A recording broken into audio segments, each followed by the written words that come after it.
Comenzamos un nuevo análisis a fondo.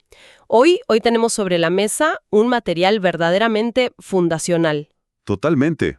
Es un texto clave. Y vamos a desempacar el capítulo 4 de un manual clásico de derecho procesal civil y comercial. Pero, a ver, hay un enfoque súper especial en la sesión de hoy. Sí, muy especial.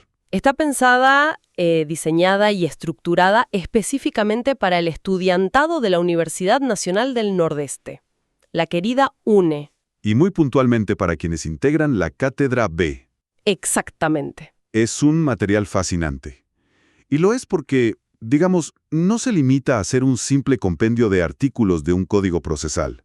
O sea, es un texto que analiza, desmenuza y en muchos casos critica fuertemente la arquitectura de nuestro sistema de justicia. Bien, vamos a desempacar esto. El tema central de este capítulo es la competencia. Y para ponerlo en perspectiva, pensemos en la inmensidad del Estado argentino. Es gigante. Claro, coexisten el Poder Judicial de la Nación, los poderes judiciales de cada una de las 23 provincias y el de la Ciudad Autónoma de Buenos Aires. Hablamos de miles de escritorios, miles de jueces y tribunales. Una burocracia inmensa.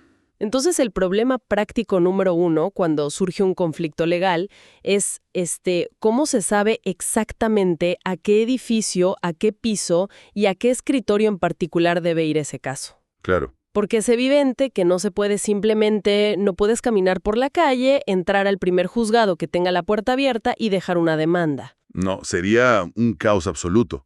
Y para entender cómo se organiza ese mapa inmenso, el material hace una distinción inicial que es, digamos, la piedra roseta del derecho procesal. Separa los conceptos que en la calle, en el lenguaje de todos los días, se usan como sinónimos, pero que jurídicamente son abismalmente distintos: la jurisdicción y la competencia. La gran división. Tal cual. La jurisdicción es la función en sí misma, el poder y el deber del Estado de administrar justicia y resolver conflictos. Y ese poder es uno solo. Es indivisible. Exacto. Todos los jueces, desde el juez de paz del pueblo más pequeño hasta el presidente de la Corte Suprema, tienen jurisdicción por el simple hecho de llevar la investidura de jueces. Pero claro, si todos tienen el mismo poder de juzgar, sería un problema grave si todos pudieran juzgar cualquier cosa. O cruzarse en los casos de otros. Claro, ahí es donde entra la competencia. Y el texto cita una analogía de un jurista llamado Roseberg, que es brillante, súper visual. Él define a la competencia como el círculo de negocios de un juez. Me encanta esa imagen. Sí, es que imaginemos un centro comercial enorme. Todos los que alquilan un local son comerciantes. Todos tienen el poder de vender. Tienen la jurisdicción, digamos. Exacto. Pero la persona que atiende la zapatería no puede cobrarle a un cliente por el café que se tomó en el local de enfrente. O sea, su poder de vender termina en la puerta de su zapatería. Claro. Si un juez traspasa ese círculo y toma decisiones en el territorio o en los temas de otro juez, ahí estamos ante un caso de incompetencia. Es una imagen perfecta porque muestra que la competencia es, en definitiva, la medida de la jurisdicción. O sea, es la porción específica de ese poder total que la ley le asigna a un magistrado en particular. La porción exacta. Exacto. Lo fascinante aquí, si conectamos esto con el panorama general y constitucional, es que estas reglas tan técnicas no existen simplemente para que los expedientes estén ordenados en los estantes. No es pura burocracia. Para nada. Existen para garantizar un derecho humano fundamental, que es el derecho al juez natural. Importantísimo. Esto significa que cualquier persona que deba enfrentar un juicio tiene el derecho de saber, antes de que ocurran los hechos, qué tribunal va a juzgar ese caso. Si no existieran estas reglas previas, el Estado podría crear comisiones especiales O tribunales a dedo. exactamente tribunales a dedo, después de un conflicto, para asegurar un resultado a favor del poder de turno. Ese es el blindaje contra la arbitrariedad. Ahora, para delimitar esos círculos de negocios, la ley usa herramientas que el texto llama criterios de distribución de la competencia. Son 5 grandes filtros. Sí, repasemos eso porque es clave. El material los menciona, pero vale la pena desglosarlos un poco. El primero es el territorio. Esto es pura geografía. O sea, buscar que el juicio se haga cerca de donde ocurrió el problema, o donde viven las partes. por una cuestión de sentido común y economía. Totalmente. Si un choque de autos ocurre en la ruta en Córdoba... No vas a mandar a los testigos a Tierra del Fuego. Exacto. Sería carísimo e ilógico. El segundo filtro es la materia, y este criterio busca la especialización. El derecho hoy es tan inmenso, tan complejo, que es humanamente imposible que un solo juez sea experto en absolutamente todo. Sí, no hay cabeza que aguante. Por eso la ley divide los juzgados en civiles, penales, laborales, de familia. Un juez que pasa sus días resolviendo quiebras corporativas, digamos, no es la persona idónea para decidir sobre el régimen de visitas de un niño. Tiene lógicas distintas. Totalmente. Luego tenemos el criterio del grado, que es básicamente la estructura piramidal del sistema. Organiza a quien recibe el caso primero, o sea, la primera instancia, y las cámaras de apelaciones que revisan esas decisiones después. Claro, y quedan dos más. El criterio de la persona, que se enfoca en quién está en el banquillo. El texto pone el ejemplo de los juzgados de menores. Muy buen ejemplo. Aquí no importa tanto qué pasó, sino que el sistema entiende que procesar a un adolescente requiera una sensibilidad y una estructura completamente distinta a la de adultos. Así es. Y finalmente, el turno, que es básicamente la rueda que gira para repartir el trabajo, equitativamente. Por ejemplo, si hay 10 juzgados civiles en una misma ciudad que comparten territorio y materia... Es un mecanismo de reparto, tal cual. Todos estos criterios parecen un engranaje perfecto en la teoría. Pero el capítulo nos da un golpe de realidad muy duro cuando introduce otro factor. A ver. El criterio de la cuantía. O sea, el valor económico de lo que se está reclamando. La lógica indica que un reclamo por una deuda ínfima, digamos la rotura de una ventana, debería ir a un tribunal ágil, rápido y barato. Y aquí es donde se pone realmente interesante. Y te digo, frustrante a la vez. Porque para quienes nos escuchan y no están todo el día metidos en tribunales, hay que explicar qué significa un proceso plenario. Un dolor de cabeza. El manual denuncia que las causas menores muchas veces terminan atrapadas en procesos plenarios, que es básicamente el camino largo, pintoresco y carísimo del litigio. Lleno de formalidades. Tiene plazos extensos, múltiples instancias de prueba, peritajes, apelaciones. Es una maquinaria pesada diseñada para resolver conflictos millonarios. Si alguien tiene un problema vecinal menor o un reclamo por un electrodoméstico fallado, y lo obligan a hacer todo ese camino. el costo de pagar abogados, tasas y peritos termina siendo mucho más alto que el valor del lavarropas. Es insólito. Y el texto cita al maestro Augusto Mario Morello, quien ya en los años 80 denunciaba que esta desproporción deja a la gente a la intemperie, sin más defensa que la autodefensa. O sea, la gente prefiere perder su plata o arreglarlo a los gritos antes que pisar tribunales. Exacto. Pero lo que hace a este material tan relevante institucionalmente, y acá hay un verdadero orgullo para el estudiantado de la UNE, es que frente a esta realidad en la provincia de Corrientes, la academia no se quedó de brazos cruzados. ¡Qué gran detalle ese! No se quedaron solo en la crítica teórica. Para nada. Dos profesores titulares de la Facultad de Derecho de la UNE, la doctora Gladys de Midón, que es coautora del manual, y el doctor Juan Carlos Vallejos, redactaron y elevaron al Superior Tribunal de Justicia de Corrientes un anteproyecto. ¿Para crear qué exactamente? Un anteproyecto completo para la creación de verdaderos tribunales de pequeñas causas. Es un ejemplo palpable de cómo la doctrina no describe el derecho desde una torre de marfil, sino que busca modificar activamente las fallas para acercar la justicia a la gente. Es un recordatorio espectacular de que el derecho es una herramienta viva, o al menos debería serlo. Totalmente. Bien, avanzando en la estructura del capítulo, entramos en las reglas duras, los llamados caracteres de la competencia. Son las cosas que no se pueden negociar. Las reglas de oro. Las dos grandes son la improrrogabilidad y la indelegabilidad. Empezamos por la primera. El texto explica que la competencia es de orden público. Hay que traducir eso. Claro, orden público significa que son las reglas del juego que sostienen al Estado, no son meras sugerencias. Por lo tanto, dos personas que tienen un conflicto no pueden sentarse a tomar un café y decir, bueno, este juez civil no me cae bien, llevemos nuestro contrato de alquiler al juez penal porque es amigo de mi tío. No, ese está absolutamente prohibido. Está prohibido porque la distribución de los tribunales obedece a razones de organización estatal, no a la conveniencia de los privados. Pero claro, toda regla en derecho suele tener su excepción. Y la excepción aquí es material clásico de examen. Ojo acá. La única competencia que sí se puede prorrogar, es decir, modificar por voluntad de las partes, es la territorial, y exclusivamente en asuntos patrimoniales. O sea, solo territorio y solo plata. Exactamente. Si el conflicto obedece únicamente al interés económico privado, como cobrar un pagaré, la ley permite que las partes renuncien a la comodidad territorial y elijan litigar en otra ciudad. Se firmaron un acuerdo previo, por ejemplo. Claro. Pero esto jamás puede hacerse en cuestiones que involucran a la sociedad, como el derecho de familia. Nadie puede acordar divorciarse ante un juez que no sea el del último domicilio conyugal. Porque ahí el Estado tiene un interés superior. Tal cual. Le interesa controlar cómo se disuelve esa familia. Clarísimo. Luego tenemos el segundo carácter innegociable, la indelegabilidad. Suena medio a trabalenguas, pero es el concepto de que un juez jamás puede tomar su porción de poder y regalársela a otro juez diciéndole, «Hacete cargo de este juicio por mí». Cada juez tiene su poder intacto e intransferible. Si conectamos esto con el panorama general, el texto hace una advertencia inmensa, porque la confusión en la práctica profesional de todos los días es altísima. ¿Entre qué conceptos? Entre delegar y encomendar.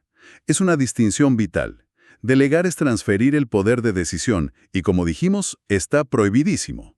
Encomendar, en cambio, es pedir una colaboración interjurisdiccional. A ver, danos un ejemplo práctico. Pensemos en un juez civil de Corrientes.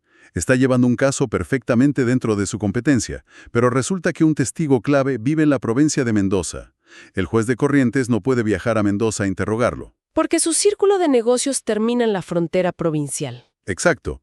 Entonces le envía una comunicación formal, un oficio, a un juez mendocino pidiéndole por favor, tómale declaración a este testigo y mándame el acta. Claro. El juez correntino sigue siendo el dueño del caso, solo pidió una mano operativa. O sea, ¿la encomienda es un favor entre jueces? No es un regalo del expediente. Exacto.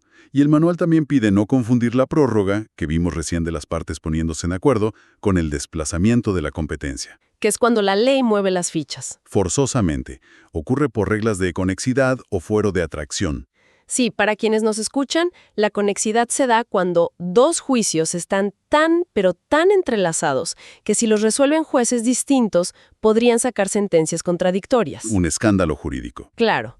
Y el fuero de atracción pasa típicamente en las sucesiones o las quiebras. Si una persona fallece, todos sus deudas y bienes que andaban dispersos por distintos juzgados son absorbidos por una especie de fuerza gravitacional hacia el juez de la sucesión. Para que un solo magistrado vea la foto completa del patrimonio. Es una explicación muy gráfica. Y ahora que hemos asentado las reglas ordinarias, el capítulo nos sumerge en el laberinto de la jurisdicción dual argentina, la competencia federal. Entramos en terreno pesado. Sí, en nuestro país, además de la justicia ordinaria de cada provincia, que maneja el 90% de los casos, existe una justicia federal paralela que emana de la Constitución Nacional. Y el manual advierte que este fuero tiene caracteres inquebrantables. Es limitado, de excepción, de interpretación restrictiva y privativo. Básicamente, las puertas del fuero federal están blindadas. Si hay dudas sobre si un caso es federal o provincial, la regla general es siempre que se quede en la provincia. Entonces la gran pregunta es, ¿cómo se abren esas puertas blindadas? El texto marca dos vías de entrada, dos ratione, como dicen los latinos. La primera es ratione materie, por la materia. ¿Y qué entra ahí? Entran todas las causas que tratan sobre la Constitución Nacional, tratados internacionales o leyes federales específicas. La idea es que la nación sea la intérprete definitiva de las normas que la sostienen. Y ojo, esta competencia es absoluta e improrrogable.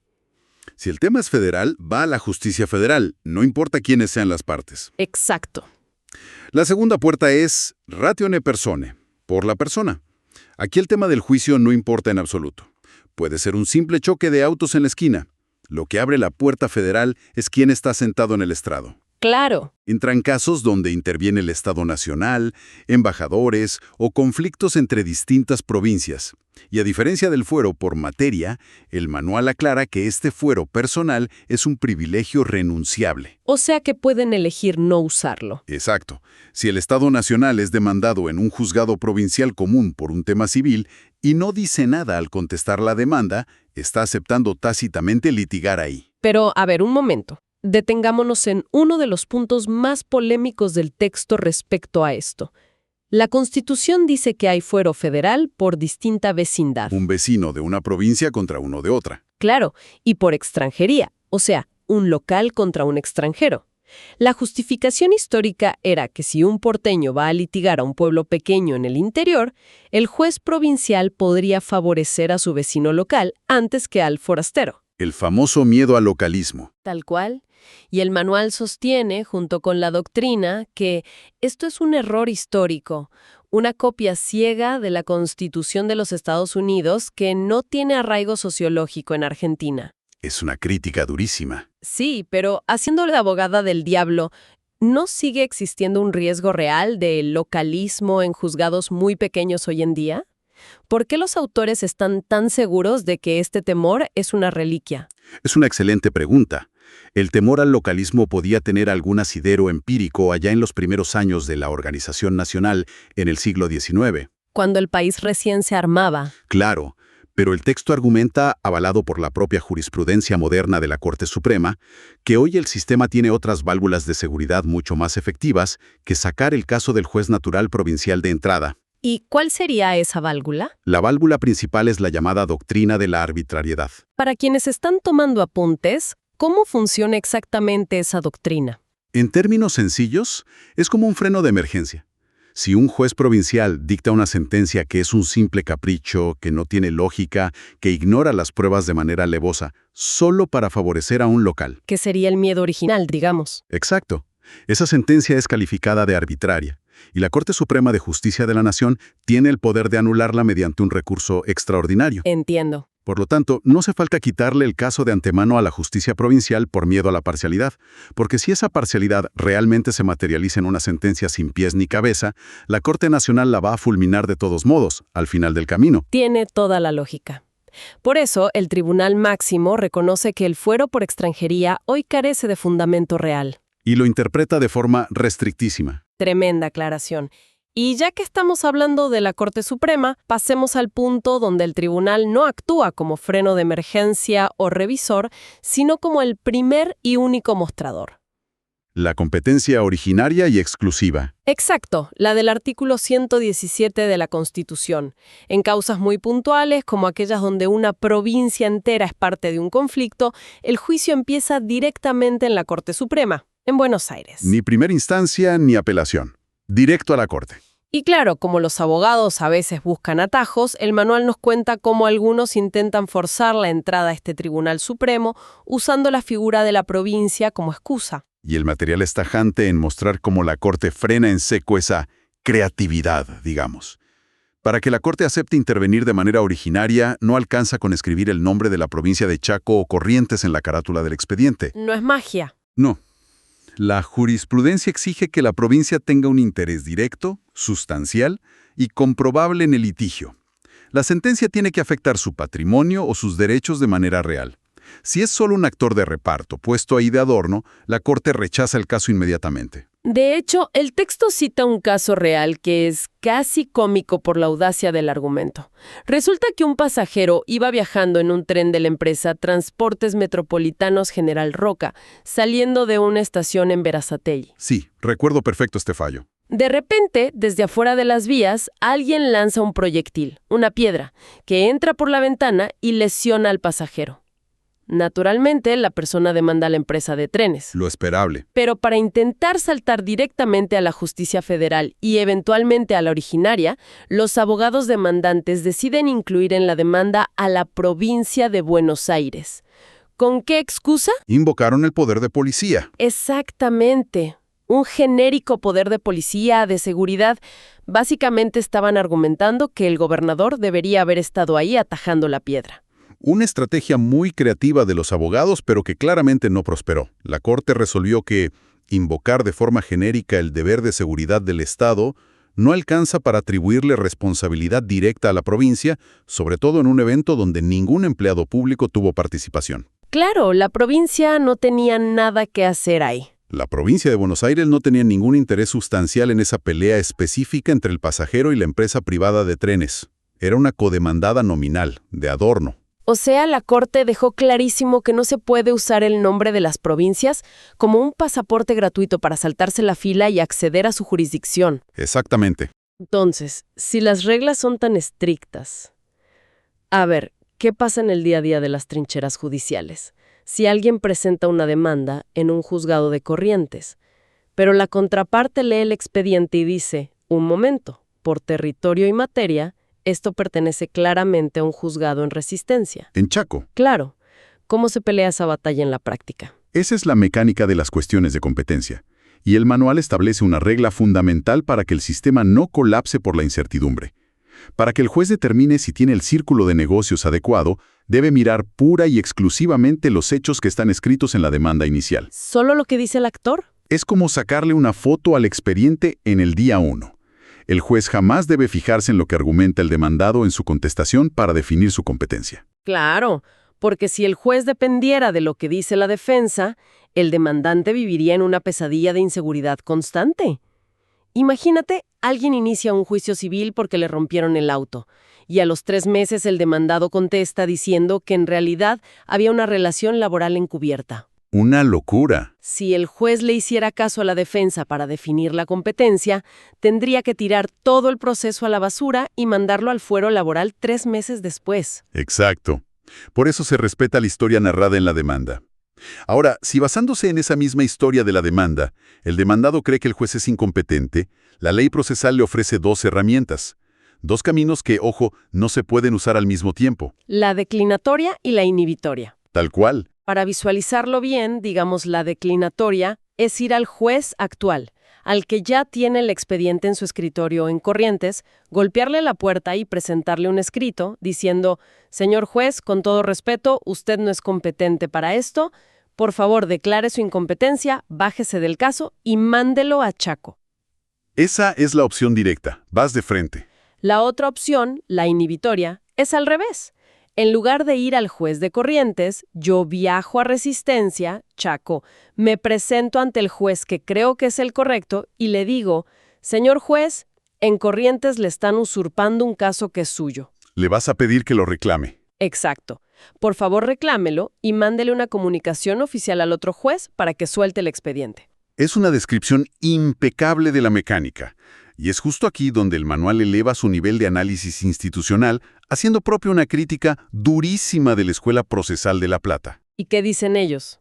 El texto califica a este sistema dual, o sea, esto de ofrecerle a los abogados 2 vías distintas llenas de trámites burocráticos y suspensiones de plazos, como absolutamente arcaico y retardatario. Retardatario. La crítica sostiene que darle tantas opciones a los litigantes es una invitación al abuso procesal y, a ver, para el estudiantado de la Cátedra B de la UNE que nos está escuchando, aquí es donde surgirá la decisión entre jugar limpio o jugar a ganar tiempo en el ejercicio profesional. Una decisión ética, digamos. Totalmente. El manual señala que la declinatoria es un trámite relativamente directo y concentrado, pero la inhibitoria puede convertirse en un laberinto eterno de oficios cruzados entre provincias. Papeles yendo y viniendo por meses. Quien tiene la razón y quiere resolver el conflicto rápido, elige la declinatoria. Pero quien actúa de mala fe, quien sabe que va a perder el juicio y su única estrategia es embarrar la cancha para desgastar económicamente a la otra parte, Va a elegir sin dudarlo la inhibitoria. exacto. El texto afirma sin tapujos que este diseño procesal atenta directamente contra el acceso a una tutela judicial efectiva. Coincido plenamente.